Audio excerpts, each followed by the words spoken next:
விஜய், அஜித் போயிட்டா என்ன? ஒரு பாயிண்டைச் சொல்லி கோலிவுட்டை கப்ஷிப் ஆக்கிய பிரபலம். தமிழ் சினிமாவின் முன்னணி நட்சத்திரங்களாக இருக்கும் வெகு சில நடிகர்களில் நடிகர் அஜித் மற்றும் விஜய் மிகவும் முக்கியமானவர்கள்.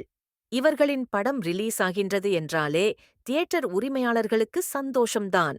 ஆனால் தற்போது விஜய் சினிமாவிலிருந்து முழுவதுமாக விலகுவதாக அறிவித்துவிட்டார். அவருடைய 69வது படமே திரைவாழ்க்கையில் அவரது கடைசிப் படம் என தெரிவித்துள்ளார். அதேபோல் அஜித் சினிமாவில் இருந்து விலகி கார் ரேஸ், பைக் ரேஸ், பைக்கில் நாடுகளைச் சுற்றி வருவது என பெரிய பிளானே வைத்துள்ளதால் சினிமாவிலிருந்து விலகவுள்ளதாக கூறப்படுகின்றது. இப்படியான நிலையில் தமிழ்நாடு திரையரங்க உரிமையாளர்கள் சங்கத் தலைவர் திருப்பூர் சுப்பிரமணியத்தின் கருத்து பலரது கவனத்தினை ஈர்த்துள்ளது. நடிகர் விஜய் தமிழ் சினிமாவின் டாப் நடிகர்களில் ஒருவராக உள்ளார்.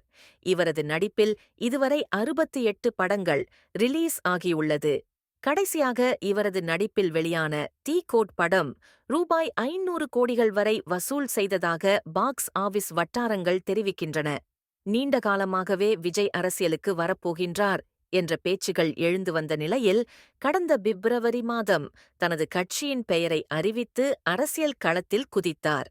மேலும் தான் ஏற்கனவே ஒப்புக்கொண்டுள்ள படங்களில் மட்டும் நடித்துவிட்டு சினிமாவிலிருந்து முழுவதுமாக ஒதுங்க உள்ளதாகவும் முழுநேர அரசியலில் ஈடுபடப் போவதாகவும் தெரிவித்தார். இப்படியான நிலையில் கட்சியின் மாநாட்டினையும் நடத்தி முடித்துள்ளார். தற்போது தனது கடைசி படமான தளபதி 69 படத்தில் நடித்து வருகின்றார். இந்த படத்தினை வினோத் இயக்குகின்றார். விஜய் சினிமாவில் இருந்து வெளியேறப் போவது உறுதியாகிவிட்டது.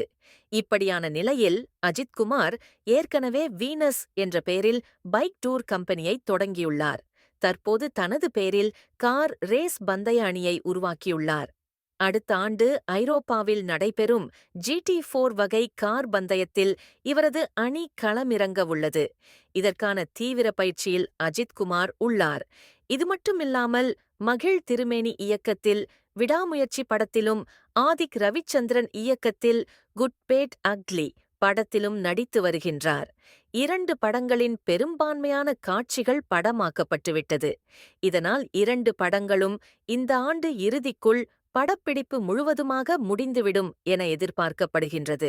இப்படியான நிலையில் அஜித்குமார் லண்டனில் வீடு கட்ட இடம் வாங்கியுள்ளதாகவும் விரைவில் அங்கு வீடு கட்டி குடும்பத்துடன் ஷெட்டில் ஆகப் போவதாகவும் பேச்சுகள் அடிபடுகின்றது. இதனால் தொடர்ந்து சினிமாவில் நடிப்பாரா மாட்டாரா என்ற கேள்வி ரசிகர்கள் மத்தியில் எழுந்துள்ளது. ஏற்கனவே விஜய் சினிமாவில் இருந்து விலகுவதாக அறிவித்துவிட்டார்.